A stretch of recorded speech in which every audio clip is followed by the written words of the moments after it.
दोस्तों, खबर में आगे बढ़ने से पहले अगर आप भी पीएम मोदी का खुलकर समर्थन करते हैं तो अभी इस वीडियो को लाइक कीजिए और लाल बटन को दबा के चैनल को सब्सक्राइब करके घंटी बजाकर कमेंट में लिखिए जय हिंद। तो मुख्यमंत्री योगी आदित्यनाथ के शपथ ग्रहण में लगेगा फिल्मी सितारों का जमावड़ा, कई हस्तियों को भेजा गया निमंत्रण। जी हां दोस्तों, योगी सरकार के दूसरे कार्यकाल के शपथ ग्रहण समारोह को भव्य बनाने के लिए भारतीय जनता पार्टी ने व्यापक तैयारियां की हैं। शपथ ग्रहण समारोह में प्रधानमंत्री नरेंद्र मोदी, केंद्रीय मंत्रियों, बीजेपी शासित राज्यों के मुख्यमंत्री और उप मुख्यमंत्री व उद्योगपतियों के साथ ही साधु संतों को भी आमंत्रित किया गया है। इतना ही नहीं, बॉलीवुड के फिल्मी सितारों को भी योगी आदित्यनाथ के शपथ ग्रहण में शामिल किया गया है। वहीं मिल रही जानकारी के मुताबिक 25 मार्च की शाम 4 बजे लखनऊ के अटल बिहारी वाजपेयी काना स्टेडियम में होने वाले शपथ ग्रहण समारोह में करीब 70,000 लोग शामिल होंगे।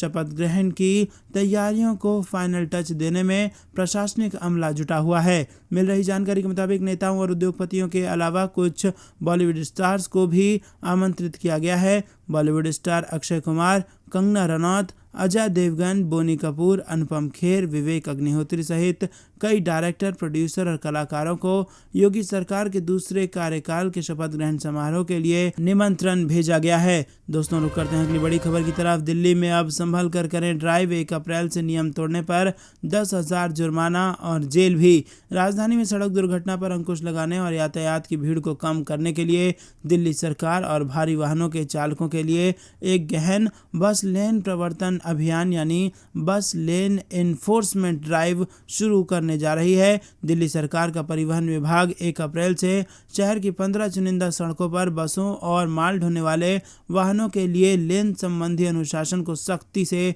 लागू करेगी। लेन का उल्लंघन करने वाले चालकों को 10,000 रुपये तक का जुर्माना और 6 महीने की कैद की सजा का सामना करना पड़ सकता है। दोस्तों, रुक करते हैं अगली बड़ी खबर की तरफ। प्रतिबंध हटते ही बढ़ने लगा कोरोना के आंकड़े, दैनिक मामलों और मौत की संख्या में हुआ इजाफा। जी दोस्तों, भारत सरकार के गृह मंत्रालय ने 31 मार्च से कोरोना को लेकर जारी सभी प्रतिबंधों को खत्म कर दिया है। हालांकि मास्क पहनने को लेकर अनिवार्यता बनी रहेगी और हाल के कुछ दिनों के आंकड़ों पर गौर करें तो अचानक से मामले बढ़ रहे हैं। दैनिक मामलों में 350 के करीब इजाफा हुआ है। स्वास्थ्य और परिवार कल्याण मंत्रालय द्वारा जारी आंकड़ों के मुताबिक 24 मार्च को 1938 नए केस सामने आए हैं और इसके साथ ही 23 मार्च को 1778 नए मामले सामने आए थे और सबसे कम 21 मार्च को नए दैनिक केस सामने आए थे और इस दिन 1549 मामलों की पुष्टि हुई थी। आपको बता दें कि 22 मार्च को 1581 और 20 मार्च को 1761 नए मामलों की पुष्टि हुई थी।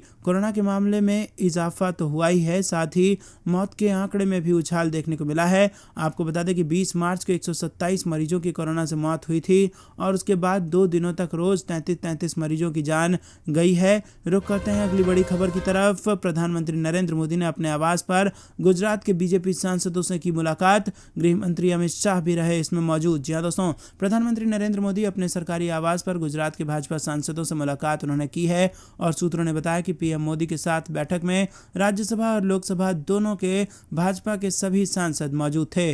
जानकारी के मुताबिक केंद्रीय गृह मंत्री अमित शाह भी इस बैठक में मौजूद थे, जो गुजरात से लोकसभा सदस्य हैं और सूत्रों ने बताया कि बैठक करीब आधे घंटे तक चली। पीएम आवास पर हुई बैठक के बारे में गुजरात के एक भाजपा सांसद ने कहा कि प्रधानमंत्री मोदी ने राज्य के भाजपा सांसदों से बातचीत की और संसदीय क्षेत्र में उनके काम के बारे में पूछा। सूत्रों के अनुसार ये एक नियमित बैठक थी जो प्रधानमंत्री विभिन्न राज्यों के सांसदों के साथ संसद सत्र के दौरान करते हैं। उन्होंने गुजरात के सांसदों को आमंत्रित किया और राज्य से संबंधित मुद्दों पर चर्चा की और हमारे क्षेत्र में सांसद जो काम कर रहे हैं उसके बारे में पूछा। दोस्तों, आपको बता दें कि पीएम मोदी ने बुधवार को झारखंड और बिहार के भाजपा सांसदों से मुलाकात की थी और दोनों राज्यों से जुड़े मुद्दों पर चर्चा की थी। संसद सत्र के दौरान प्रधानमंत्री मोदी नियमित रूप से भाजपा सांसदों से मिलते हैं और कभी कभी वो क्षेत्रवार या राज्यवार आधार पर भाजपा सांसदों से मिलते हैं। भाजपा के एक नेता ने कहा कि इन बैठकों में प्रधानमंत्री सांसदों की चिंताओं को सुनते हैं और उन्हें संबोधित करते हैं। वो उनके कामकाज में सुधार लाने का उनका मार्गदर्शन भी करते हैं। तो दोस्तों, वीडियो को लाइक जरूर कीजिएगा। रुक करते हैं अगली बड़ी खबर की तरफ। किसी भी हालत में नहीं दूंगा इस्तीफा, विश्वास प्रस्ताव से पहले बोले पाकिस्तानी पीएम इमरान खान। जी हां दोस्तों, पाकिस्तान के प्रधानमंत्री इमरान खान ने बुधवार को कहा कि वो किसी भी स्थिति में इस्तीफा नहीं देंगे। उन्होंने दावा किया कि उनकी पार्टी तहरीक-ए-इंसाफ अविश्वास प्रस्ताव में विजयी साबित होगी। पत्रकारों से बातचीत में इमरान खान ने कहा कि अगर कोई सोचता है कि वो घर चले जाएंगे तो वो गलत है। प्रधानमंत्री इमरान खान ने साफ किया है कि उनके तटस्थ वाली टिप्पणी का गलत मतलब निकाला गया। पीडीएम और जेयूआईएफ के अध्यक्षों के बारे में बात करते हुए उन्होंने कहा कि मौलाना फजलुर रहमान 12वें खिलाड़ी हैं और अब उनको टीम से हटाने का वक्त आ गया है। दोस्तों, रुक करते हैं अगली बड़ी खबर की तरफ। नाटो का बड़ा बयान, खुलेआम झूठ बोलकर रूस को समर्थन दे रहा है चीन। परमाणु रासायनिक हमले से बचाव के लिए यूक्रेन को भेजेंगे मदद। जी हां दोस्तों, नॉर्थ अटलांटिक ट्रीटी ऑर्गेनाइजेशन यानी कि नाटो के प्रमुख जेंस स्टोलनबर्ग ने बुधवार को रूस और यूक्रेन के बीच छिड़े युद्ध को लेकर चीन पर आरोप लगाए। स्टोलनबर्ग ने कहा कि चीन खुले तौर पर झूठ बोलकर रूस को राजनीतिक मदद दे रहा है। उन्होंने साफ किया कि नाटो के सदस्य देश यूक्रेन को अतिरिक्त मदद भेजने के लिए तैयार होने वाली है ताकि वो देश परमाणु और रासायनिक हथियार के खतरे से बच सके। स्टोलनबर्ग ने आगे कहा कि नाटो पूर्वी यूरोप में स्थित देशों की सुरक्षा के लिए 4 नए बैटल ग्रुप्स उतारने जा रहा है जो कि रूस की किसी भी हरकत का जवाब देने के लिए काफ़ी होंगे। उन्होंने रूस की धमकियों का जवाब देते हुए कहा कि परमाणु हथियारों से लड़े जाने वाले युद्ध कभी जीते नहीं जा सकेंगे और इनका इस्तेमाल पूरी जंग की प्रकृति को ही बदल देगा। नाटो प्रमुख ने कहा कि गुरुवार को होने वाली बैठक में सदस्य देशों के लिए बड़े कदम उठाना काफ़ी ज़रूरी होगा क्योंकि इससे ही लंबी अवधि में हमारी सुरक्षा सुनिश्चित होगी। उन्होंने कहा कि नाटो देश यूक्रेन को साइबर सिक्योरिटी के क्षेत्र में भी सहयोग देंगे और ऐसे उपकरण मुहैया कराएंगे जो रासायनिक या परमाणु हमलों से बचाने में मददगार होंगे। उन्होंने कहा कि ये नाटो की जिम्मेदारी है कि ये जंग यूक्रेन की सीमाओं के बाहर ना फैले। रुक करते हैं अगली बड़ी खबर की तरफ। पाकिस्तान की नींद उड़ाने वाली खबर आई सामने, भारत ने किया बाहुबली मिसाइल का परीक्षण। जी हां दोस्तों, पाकिस्तान के लिए नींद उड़ाने वाली खबर सामने आई है। भारत ने एक बार फिर दुनिया की सबसे खतरनाक मिसाइलों में से एक ब्रह्मोस का परीक्षण किया है। सूत्रों के मुताबिक भारत ने बुधवार को अंडमान निकोबार में सुपरसोनिक क्रूज मिसाइल ब्रह्मोस का परीक्षण किया और रक्षा मंत्रालय के मुताबिक टेस्ट में ब्रह्मोस मिसाइल सटीकता के साथ अपने टारगेट को भेदने में कामयाब रही। भारत के इस परीक्षण को पाकिस्तान के लिए बहुत बड़ा संकेत माना जा रहा है। दरअसल ब्रह्मोस पिछले कुछ दिनों से पाकिस्तान में लगातार चर्चा में बनी हुई है। भारत से 9 मार्च को एक मिसाइल मेंटेनेंस के दौरान गलती से उड़कर पाकिस्तान के 124 किलोमीटर अंदर जाकर गिर गई थी और इस घटना में किसी की जान तो नहीं गई लेकिन आसपास के कई घर ज़मींदोज़ हो गए थे।